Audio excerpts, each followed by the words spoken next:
Welcome to Dark Speak, where secrets never sleep, and the darkness always has something to say. 3 true scary stories about being stalked. When I was 12 years old, my mother left me home alone for the first time. Our small house was located at the end of Doan Key Town, which was once considered one of the safest places to live. The streets were quiet, the neighbors were gentle, and every evening, the yellow lights in the shops around the central square cast a peaceful cloak over the town. It was this seemingly absolute safety that made my parents believe that there was nothing to worry about when leaving me home alone. That night, my parents went out with friends. My sister was away, and my grandparents were not home. I was alone in the large house, with only the sound of the ceiling fan and the chirping of insects in the garden to keep me company. Before leaving, my mother left me some money to order pizza for dinner. For a teenager, being free to stay home, eat pizza, and play video games all night was a dream. I turned on my old PS2, put in the game Shadow of the Night, and immersed myself in the virtual world. After a few intense rounds, my stomach started to growl, so I decided to order a pizza from Lam Kang, a familiar restaurant about 3 blocks away from home. I ordered a regular size, enough to fill me up and save it. While waiting, I continued playing until the doorbell rang. Holding the money my mother gave me, I ran downstairs. On the porch, a man in his 30s stood there.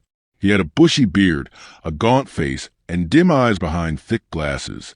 An old baseball cap was pulled low on his forehead, causing the darkness to cover almost half of his face. He held out the pizza box, his sunburned hand blue veins, shaking slightly as if he were holding something heavier than usual. I handed over the money, took the pizza box, and he stood still for a few seconds longer than necessary. The look through the cold glass made me feel like a sharp knife touching the back of my neck. I quickly thanked him, closing the door faster than usual. But as soon as I turned around, a small sound came from the porch. The sound of shoes slowly dragging on the tile floor, not like footsteps leaving, but like someone moving around the door. I held my breath, pressing my ear to the wooden door. Outside was dead silence, only the sound of the wind whistling through the trees. Trying to reassure myself that he must have left, I carried the pizza into the living room, turned on the TV to dispel the feeling of unease. But while taking the plate, my eyes accidentally glanced towards a window. There, behind the glass blurred by the steam, there was a tall figure who had just barely shrunk back, disappearing into the night. My whole body froze. I turned off the TV, quickly pulled the curtains, my heart pounding like a drum. Not daring to eat a bite, I ran upstairs, locked the door, and covered my head with a blanket. Throughout the night, I kept hearing faint noises in the yard, like shoes stepping on dry leaves, like breaths held in the darkness. The next morning, when my parents returned, everything was back to normal. There were no traces except for a few faint shoe prints on the damp ground outside the porch, leading toward the living room window. I never dared to tell them the whole story, only to say briefly that I was scared to be home alone. But a question always haunted me. Had the pizza delivery man really left that night, or was he still standing somewhere in the dark, watching my every move? I handed him a large bill, trying to appear calm as I asked for the remaining change. While handing over the pizza box, he counted the money and glanced up at me. Then his eyes shifted slightly, gliding deep into the darkness inside the house. Then his hoarse voice rang out, asking a question that made my whole body shiver. "Are you here alone?" My parents had warned me to be cautious around strangers. I quickly replied that they would be home soon. In retrospect, it was a silly response, but I had no choice. The house was silent. The driveway was empty, and a child was the only one answering the door, all of which was enough to let the person know that I was alone. After returning the change, he slowly backed away. I quickly closed the door, locked it, and tried to breathe steadily. I took the pizza box into the kitchen, ate a few pieces quickly, then wrapped the rest and put it in the fridge. Then I went upstairs, turned on the PS2, and switched to Undercover, another action game. It wasn't as interesting as Shadow Chase, but it still made me forget the feeling of insecurity. Time passed. The TV screen reflected a dim blue light that spread throughout the room. I was engrossed until the wall clock struck almost 11 at night. Suddenly, The doorbell rang a long, cold sound in the quiet space. I was happy, thinking that my parents had returned, and rushed down the stairs.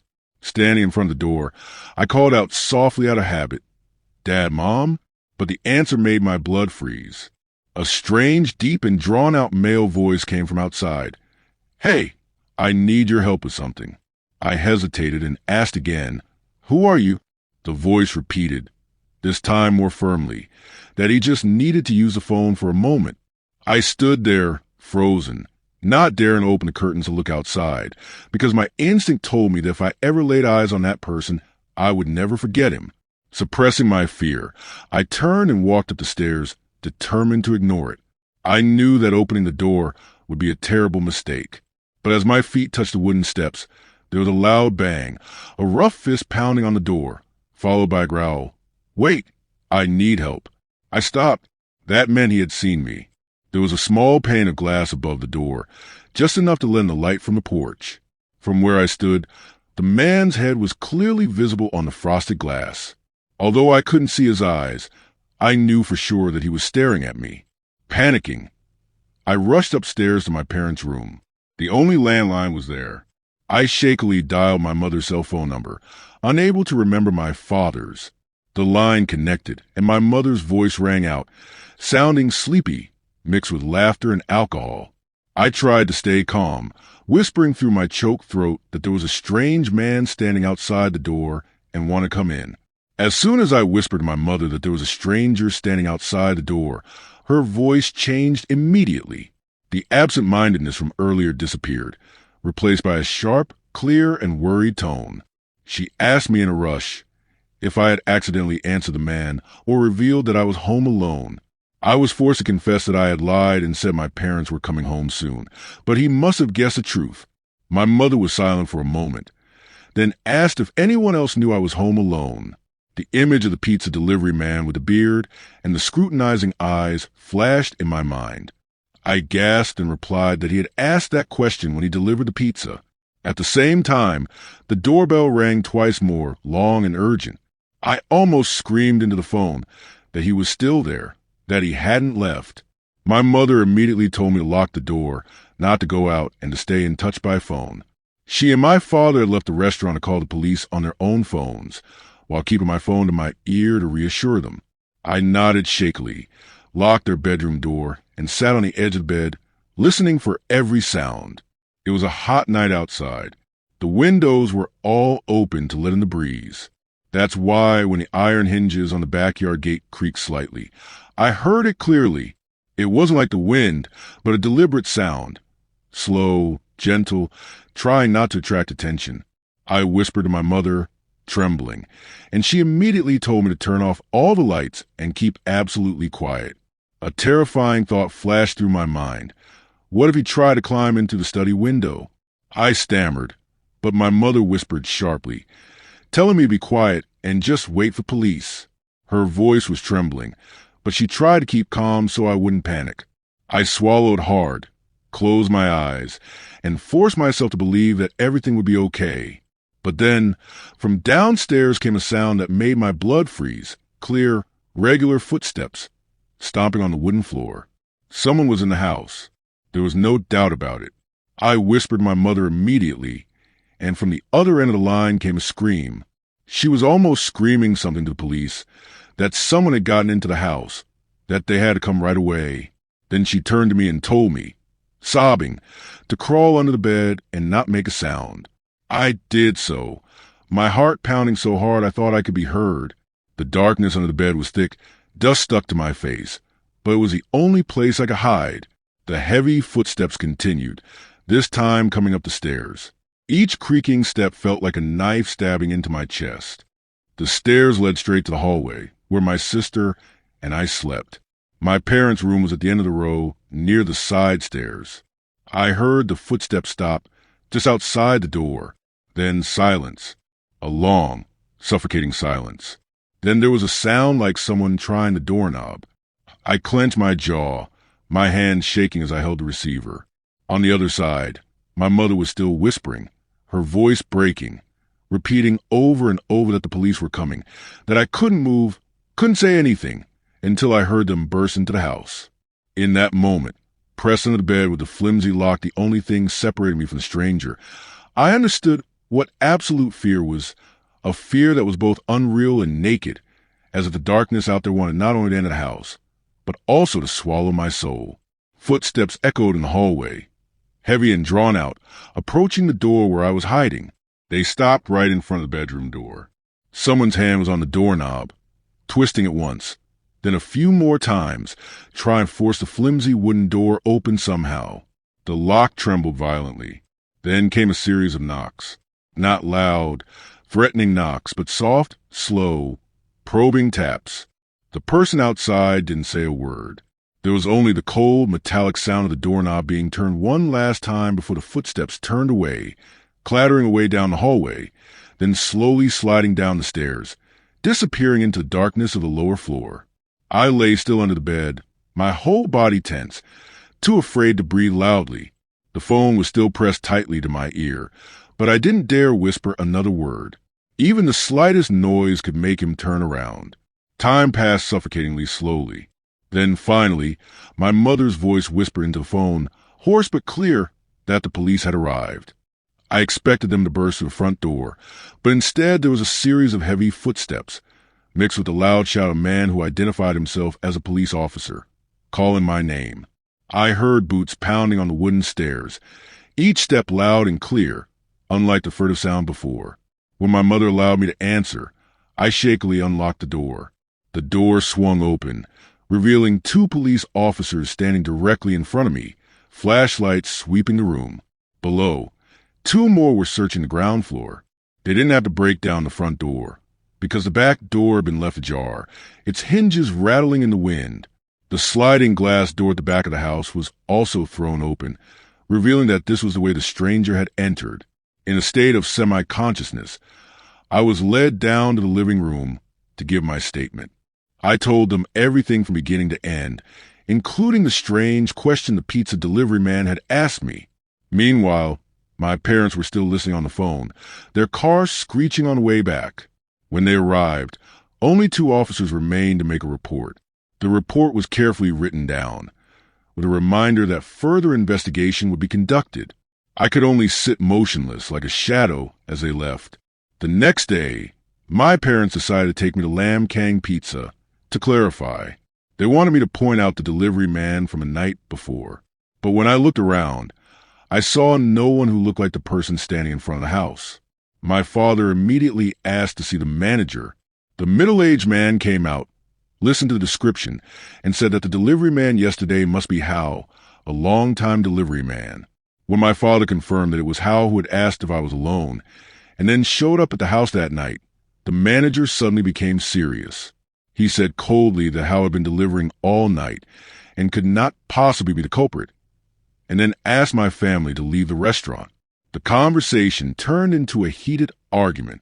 My parents strongly objected, and the manager firmly denied it, claiming that my family was slandering them.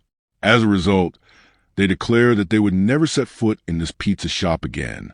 Even though the incident ended like that, deep down, I knew that no one could prove whether the bearded man was really the delivery man or not.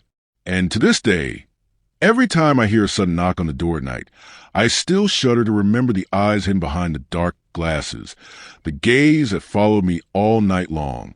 After the terrifying incident with the delivery man, my parents gradually became more reserved about leaving me alone at home. As time passed, we left the noisy city and moved to a remote area in the northern part of the Yulin Mountains. My parents had just retired and decided to build their dream house, a massive 2-story wooden villa in the middle of a vast pine forest. The new house had everything one could wish for: a gym, a bar, a large billiard room, even a basement cinema with a giant screen. There were no neighbors, no traffic, just a howling wind and the chirping of insects from the deep forest. Everything seemed peaceful and perfect, but it wasn't. At that time, I was dating my classmate Howlin. One night, my parents went to a party in a town a few dozen miles away, leaving the whole big house for me. I called Lynn over, and we planned to go down to the basement cinema to watch Gladiator. I even secretly opened a bottle of beer, thinking no one would know. At first, Everything was normal. But halfway through the movie, a chill ran down my spine. It wasn't like normal fear, but like a primal warning, as if my body realized the approaching danger before my mind could understand it. My heart was pounding. Cold sweat was running down the back of my neck. I glanced toward the large glass doors at the end of the basement stairs, which opened onto a pitch-black forest. There were no curtains, no cover. The darkness outside was like a deep well, and I couldn't tear my eyes away. I didn't want to scare Lynn, so I forced a smile and kept quiet. But the feeling of unease grew stronger, as if someone was standing somewhere in the woods, watching our every move in the flickering light of the movie screen. The following days became a real nightmare. At first, I thought I was too haunted by the sight of him outside the glass door. But then every night, the knocking came back. Not violent, not urgent, just gentle, persistent, as if he was deliberately letting me know I hadn't left. I started to pay more attention. Sometimes the knocking came from the window of the basement movie room, sometimes from the glass in the billiard room, and once I even heard it clearly right behind the sliding door leading to the back porch. No matter where I went, he seemed to know where I was in the house. Every time the knocking sounded, I almost held my breath. During the day, everything was so normal that I doubted my own memory. But at night, the house was possessed by an invisible evil. My father always locked every door, checked every window. He even strung a warning bell around the porch. But strangely, he never found any traces, not a footprint, not a broken branch. The police came a few times, shining flashlights through the woods, and always ended with the same old phrase. It was just a joke or the boy's hallucination. But I knew it wasn't a hallucination. One night, when my parents were fast asleep, I lay in bed trying to fall asleep when the knocking came again. This time it was different. It wasn't downstairs in the theater room. It was coming from right next to my window, the second floor window, so high up that no one could reach it unless they brought a ladder. I froze, my heart stopping. The sound of metal tapping against the glass, slow, deliberate. I didn't dare pull the curtains open, but I knew that if the thin fabric opened, I would be faced with that crazy gaze again. The knocking continued all night, then disappeared when the sky grew light. When my father checked outside, there was not a single scratch, nothing to prove what I had heard. After that, I no longer dared to sleep alone. I often stayed up all night, clutching the pocket knife hidden under my pillow, my ears straining to hear every little sound. But as time went on, I realized something creepy. He wasn't just standing outside looking in. He knew my habits, knew when I was in the house, and the knocking was like a whisper confirming that I had become prey in his game. The dog's growls echoed through the night, mingling with the rapid barking that echoed through the snowy woods. I stood frozen in the doorway, the gun shaking in my hand. For a moment, I believed the Rottweiler would deal with the man, or at least chase him away from my house. But then, silence, an eerie silence. No more dog sounds, no more footsteps in the snow. Just the wind whistling through the branches and my heart pounding in my chest. I called his name, over and over, my voice trembling in the darkness. There was no response. I turned on the porch lights. Yellow light stretching down into the backyard, but there was nothing but messy footprints disappearing into the woods. I didn't dare take another step.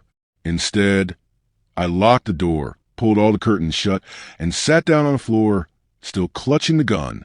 I couldn't sleep that night, waiting for another unusual sound. The next morning, I opened the back door with a faint hope that the dog would return. And it did, but in a state I would never forget. Its fur was matted, covered in mud and blood. Its eyes were panicked, and it was shaking as if it had escaped something terrible. I knelt down and held it, trying to calm it, but it was clearly traumatized. What shocked me most was that around its neck, the thick leather collar was cut deeply, as if someone had deliberately held it with a knife and then released it.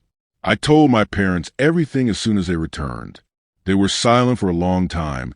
Then my father just nodded, his eyes dark.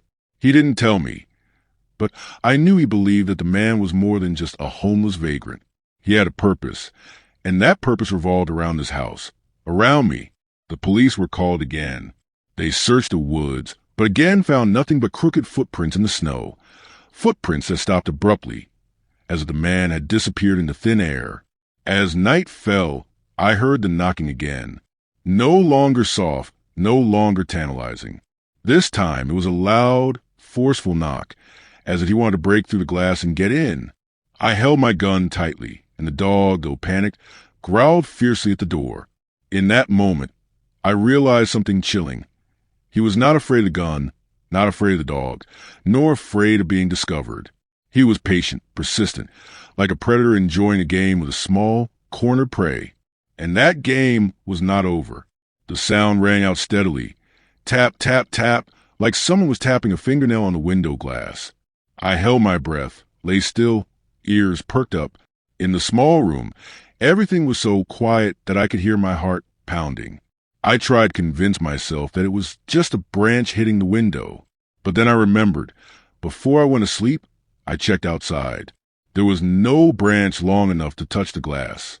I turned slightly, glanced out the window, and my heart dropped to the ground. Right in the middle of the foggy glass, there was a hand, a pale, dirty hand, pressed against the glass, its fingers moving gently, slowly, tracing along the glass as if searching for me. I froze, unable to breathe. The hand paused for a moment, then tapped again. Tap, tap, but this time harder, more urgent, as if someone outside wanted to break the glass to get in. I jumped up, my heart racing, and rushed to the living room where my friends were still sleeping. I shook Matt awake, telling him that someone was outside. He mumbled, thinking I was joking. But when the knocking came again, this time right behind the large glass doors in the living room, the whole group jumped up. We held our breath, staring into the pitch blackness outside. The dim porch light illuminated only a few feet, and the rest was just a dense forest.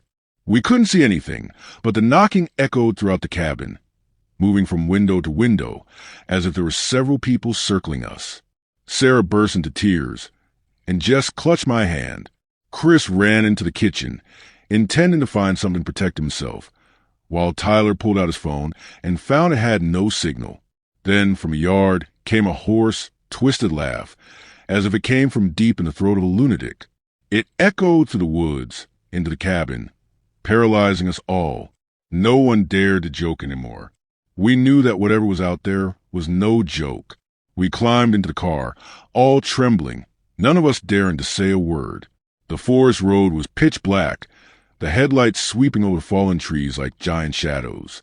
I sat in the back seat, eyes glued to the window, terrified that at any moment I would see that pale face approaching. Matt drove like crazy, the wheels tearing the gravel road. Every jolt, every crash made the group jump. Finally, we were out on the main road. Everyone breathed a sigh of relief, but the feeling of unease still lingered. That night, we rented a small motel by the roadside, all crammed into one room. But as I began to drift off, the familiar knocking began again. Not at the window, not at the door, but right in the wall. Knock, knock, knock. Steady, slow, as if it were still following us, separated only by a thin layer of wood. The group panicked, but when they turned on the lights and searched, they found nothing but 4 empty walls. We were almost crazy. No one could sleep. All eyes were on the darkness in the corner of the room, as if it were waiting to swallow us all. The next morning, we immediately returned to the city, vowing never to speak of it again. But I knew that lifeless gaze, that gaping mouth, was still somewhere in the woods, and he never gave up. Every night in my apartment, I still heard a soft knocking echoing from the glass door. After the meeting with the police chief, we drove straight back to the city, our hearts heavy. Everyone was silent. No one dared to discuss anything more. It was as if we spoke, we would call him back. In the days that followed, I tried to return to normal life. Lectures, part-time jobs, outings with friends.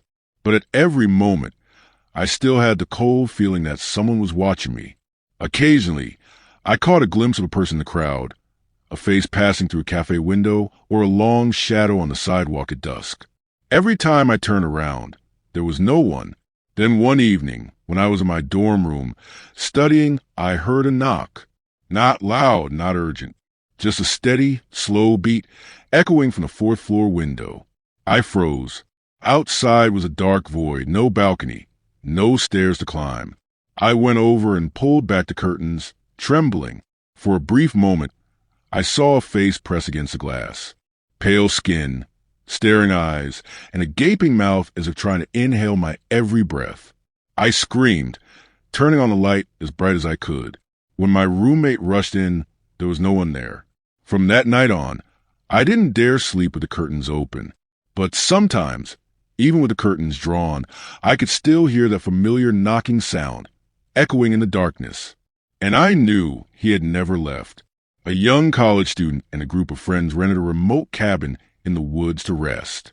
But from the first night, they were constantly followed by a mysterious man. He was naked, his eyes were blank, his face pressed against the glass, and he had a way of sneaking into the house without leaving a trace. When the group ran away and called the police, they only received a lukewarm response. Just a wanderer in the woods. After that, the cabin listing disappeared and the owner disappeared. Everything seemed to be over. But months later, the main character heard a familiar knock on the fourth floor dormitory window, a place no one could climb into. When the curtain was pulled, that pale face reappeared with lifeless eyes and a gaping mouth. He never disappeared, just waiting for the opportunity to return. The story ends here. Goodbye and see you in the next video.